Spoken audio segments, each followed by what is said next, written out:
জুলাই সনদে বাস্তবায়ন নিয়ে গড়িমসি করছে সরকারি দল, এমন মন্তব্য করেছেন ঢাকা 12 আসনের জামায়াতের এমপি সাইফুল আলম খান মিলন।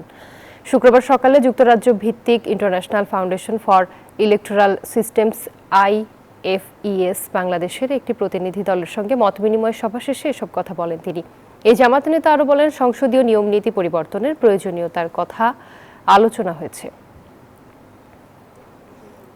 আপনারা দেখেন যে সেখানে প্রথম দিন থেকেই একটা ভিন্ন দিকে সরকারি দল হাঁটা শুরু করেছেন। তারা জুলাই সনদের জন্য যে সংস্কার পরিষদ, সেখানে তারা শপথ নেননি এবং এখনো বিভিন্ন আলোচনা এবং অলরেডি একটা প্রস্তাব তারা নিয়ে আসছে, গণভোটের অধ্যাদেশকে বাতিল করার প্রস্তাব। এই সমস্ত বিষয়ে আসছে, এগুলো নিয়ে আমরা আলোচনা করছি।